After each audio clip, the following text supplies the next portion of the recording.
Ya, assalamualaikum warahmatullahi wabarakatuh. Ketemu lagi dengan Coach Erwin. Hari ini saya jalan-jalan di daerah Jambitan, Banguntapan, Bantul. Bertemu teman saya, seorang pengusaha di daerah Bantul. Dia punya industri namanya Agrindo Suprafood. Apa usahanya? Yuk kita lihat bareng-bareng berikut ini. Oke. Manager yang di minumannya sama seasoning. Jadi kamu functional drink, ada bumbu, terus kayak apa itu masako lagi. iya, bumbu kaldu ayam, kaldu sapi, nextnya pun cabe dan lain-lain, ada ketumbar.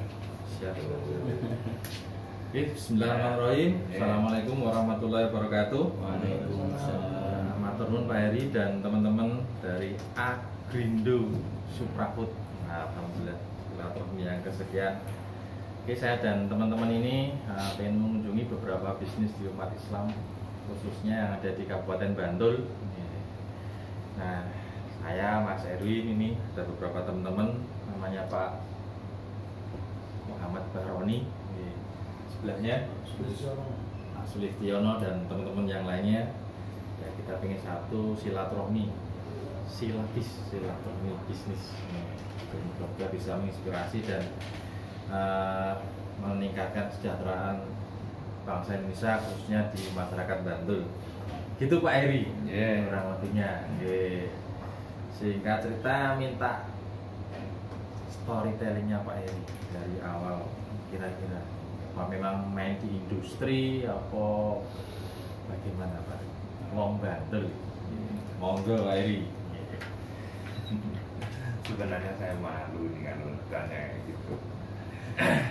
Kita itu memang bisnisnya itu banyak di industri.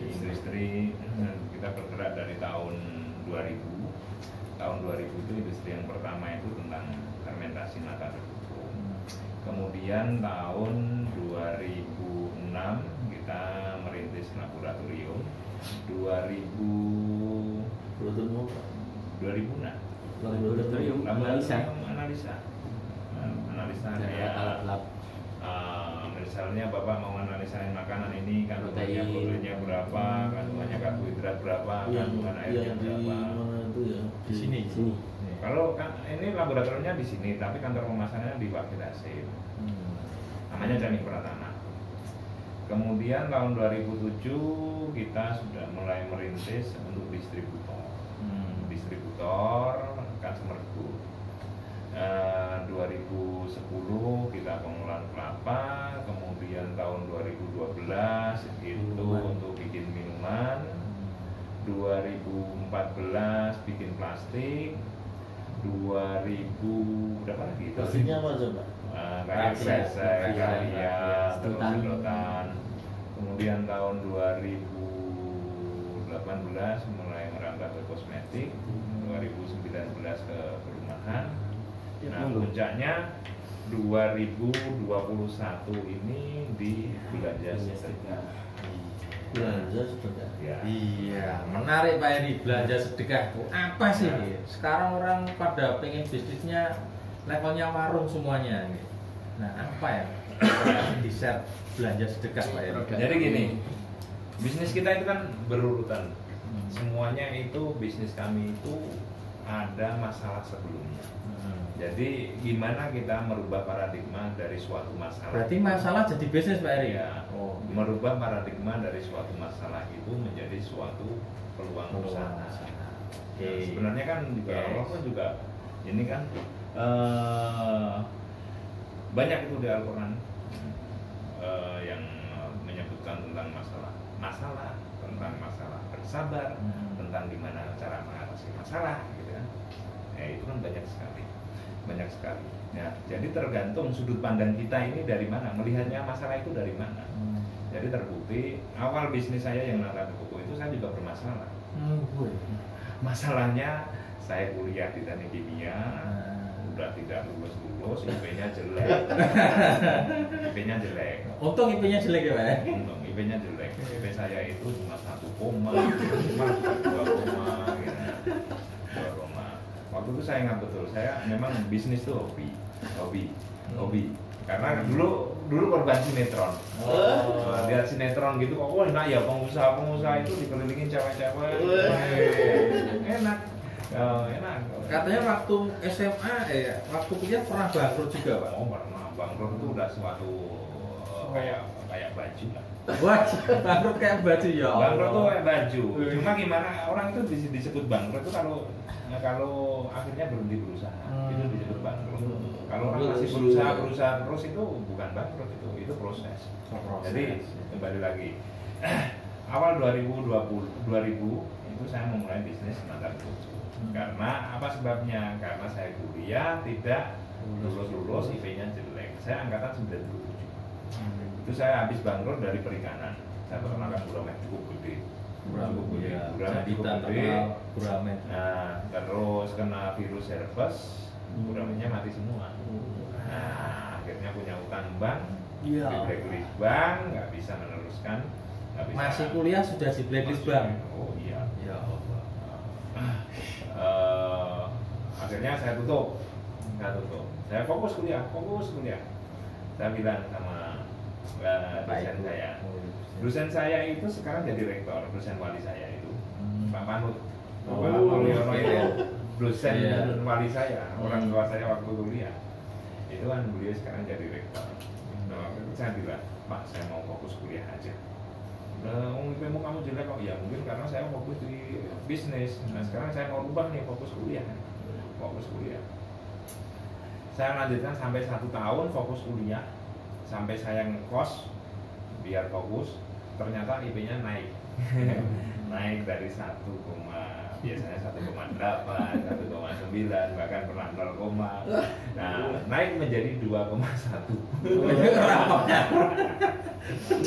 Wah, 2,1. Tapi akhirnya naik, ternyata naiknya nggak signifikan. Pak Manu bilang, ya udah kamu passion kamu kan di usaha, sekarang asal lulus aja, ya udah saya putuskan untuk berwira swasta. Saya kenal teman, dia bikin nata de coco, dia nyuplai ke asosiasi, saya mulai bikin nata de coco. Saya tidak pernah kuliah, jadi pakai motor, pakai kronjot itu cari hari kelapa dari pasar ke pasar. Alhamdulillah mulai berkembang. Nah, saya modal awalnya 250.000 duit SPP. Duit SPP 250.000 saya alokasikan untuk bikin nata de coco. Bapak saya marah, tentunya marah. Ya udah, saya bilang ya kalau mau dilanjutin lagi ya minta lagi, dikasih lagi. Terus mulai berkembang itu tahun 2006. 2006 itu perkembangannya itu sebenarnya juga tidak disengaja, karena saya menyuplai perusahaan di Malang. Nah perusahaan itu nyuplai perusahaan terbesar di Indonesia. Nah dia bangkrut, ada piutang dia belum terbayar, ya kan? Akhirnya saya nyari nih, ini bayarnya mana sih? Akhirnya ketemu, mereka juga nyari saya nyari ketemu. Pak Heri ke Malang? Ke Malang udah bangkrut, saya nyari. Ini sumbernya kemana? Sumbernya jualnya kemana? Akhirnya ketemu di tahun 2006 awal. Mereka survei ke tempat kami karena kita bikinnya di rumah, disurvei, oh nggak layak ini, GMP-nya nggak lolos. Terus gimana? Kamu harus bikin tempat yang standar. Waduh, bikin tempat standar. Saya utang bank 50 juta utang bank. Udah saya bangun, selesai. Saya bilang ini udah selesai, silakan disurvei. Nah baru 2 hari mau survei ke sini, mau berangkat ke sini, kena gempa 2006. Allah Akbar. Ya udah nggak apa-apa. Mungkin jalannya seperti itu. Udah sibuk dengan aktivitas gempa kan waktu itu. Terus saya minta izin, Pak saya nyuplai karena dia kekurangan barang, saya diizinkan nyuplai dengan kondisi ala kadarnya. Saya suplai ke sana lolos. Tapi ternyata di sana itu dikarantina selama 1 bulan. Nah 1 bulan itu meledak. Barang saya di reject semua. Balik. Wah stres tuh. Ada 30-an ton. 30 ton kita musnahkan. Ya udah. Saya bilang sama istri, udah motornya dijual aja lah. Kita mulai dari kecil-kecilan. Udah mobil dijual, udah nggak punya apa-apa. Mulai dari kecil-kecilan. saya kirim dikit. Tapi kan harus mengadakan analisa terus. Nah, ini saya sebut sebagai kita melihatnya dari sudut pandang mana. Ini menjadi analisa ini kalau kita analisain ke Sukovindo, ke Saraswati, kemana BBIA, ini kan mahal. 5 jutaan lebih. Mahal. Bapak saya kebetulan laborat di teknologi pertanian, GM. Nah, beliau juga pensiun. Wah, ini gimana ini? Bapak saya juga biar ada kegiatan. Jadi bisa dipakai untuk kosmetik, dijadikan masker biocellulose. Dan itu di Indonesia belum ada. Kami yang baru bikin. Pertama di Indonesia. Tahun Ekspor lah. 2018. Nah, akhirnya kita mendirikan pabrik kosmetik. PT Indo Asa. Nah, namanya PT Indo Asa Herbal Aman. Nah, sekarang sudah mulai running. Kemudian tahun 2020 udah mulai capek itu ngapain kerja terus cari uang, terus mulai capek, mulai hampa. Sebenarnya apa sih yang dicari di dunia ini? Akhirnya kan aku mikir, sebenarnya kita hidup di dunia ini kan cuma sebentar. Ibaratnya kita cuma bertamu aja, sebentar lagi juga pulang. Sebentar lagi pulang kan. Apakah yang artinya di dunia ini? Terus akhirnya kita mau bikin bisnis yang horizontal vertikal. Nah, timbul ide di belanja sedekah. Nah, saya mau menerangkan di sini tentang belanja sedekah. Belanja sedekah itu bukan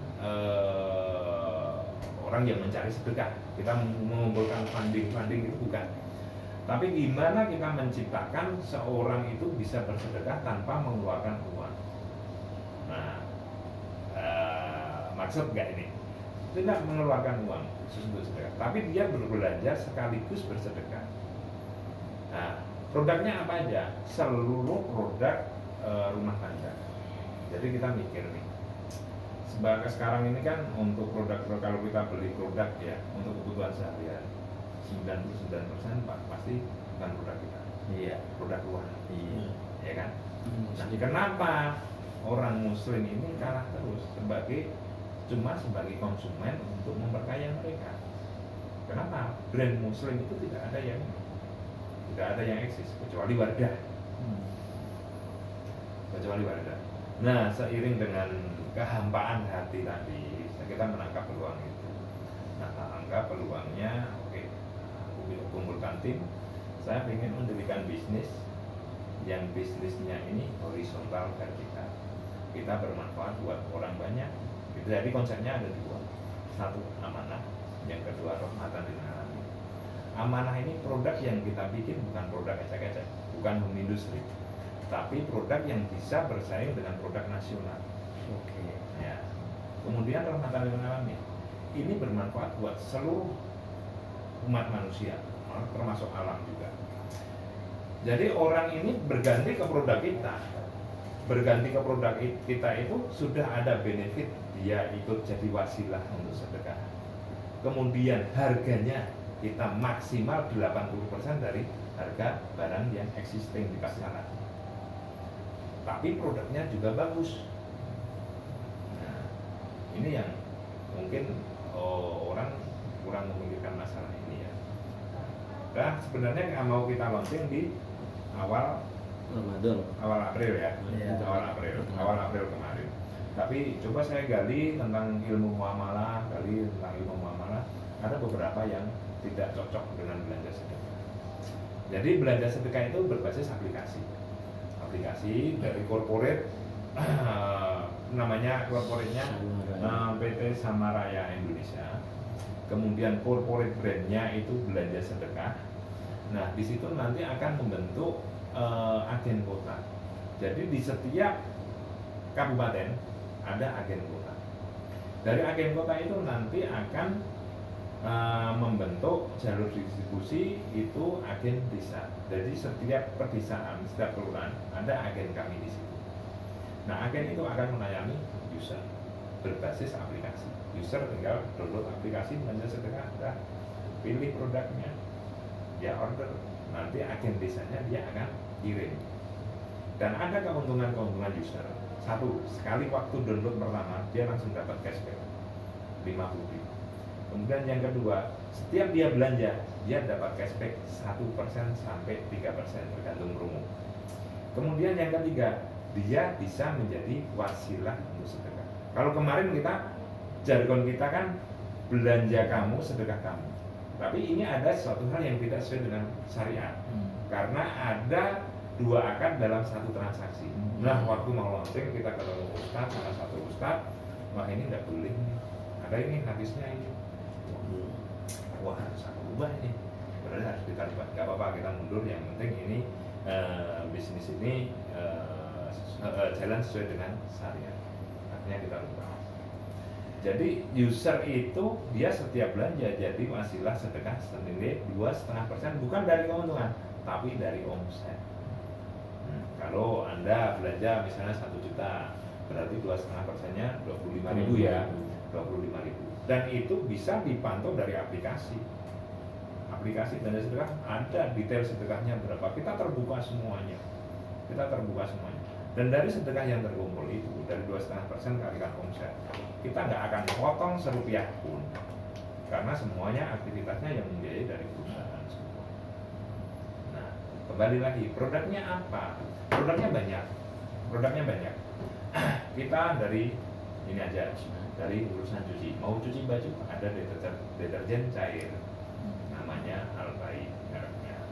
Mau nyetrika, ada pelicin, bajunya ada. Kemudian mau biar lembut, ada softenernya.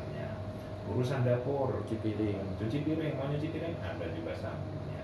Mau bumbu, ada kecapnya, ada bumbu taburnya, ada seasoningnya, ada galonnya, ada AMBK-nya seperti ini. Ini mereknya Matrajan. Jadi kita bikin brandnya brand muslim, tapi muslim nasional. Gitu. Mau ngepel, ada cairan pelnya. Urusan mandi, mau pakai sabun, ada sabunnya. Ada sampo-nya. Ada conditionernya, mau kecantikan, ada maskernya, dan itu brand muslim semua dan ada nilai sedekah. Nah, dari konsep belanja sedekah ini, berarti saya harus mendirikan pabrik juga. Ada, kemudian kita bikin pabrik PKRT di tahun ini, sama pabrik seasoning, sama nanti pabrik untuk PKRT. Itu tentang belanja sedekah. Nah, dari sekian banyak bisnis ini satu yang bisa kita petik nih. Semua bisnis timbul karena kesulitan. Jadi tergantung nih paradigma kita ini. Kayak misalnya gini, saya sering sama anak-anak itu ngomong, kalau kita suruh minum ini ya, misal minuman ini tinggal separuh, saya minum aja.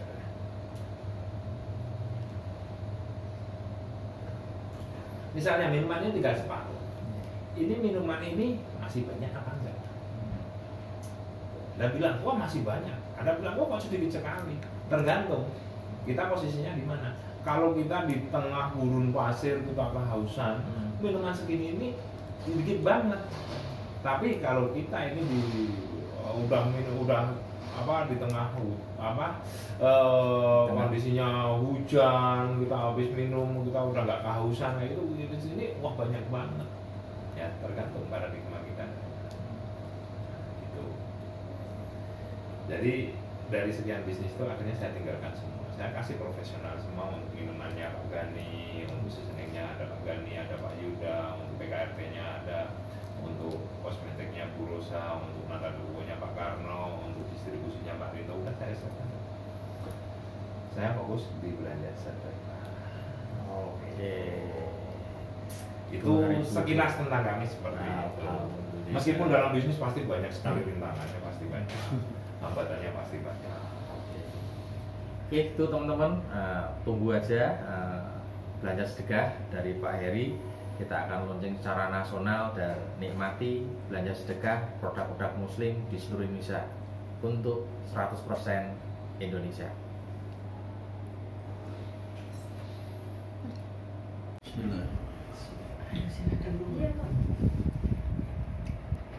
Nggak ada nyegeran-nyegerannya insya Allah. Memang sendoknya berapa? Luar biasa ya, tanpa pemutih, tanpa pemanis buatan, rasanya benar-benar alami, sehat, buatan dalam negeri Bantul. nata de coco de nice. Cuma oleh. Aku harus The Coco Nice. Hah? Oh, bajunya.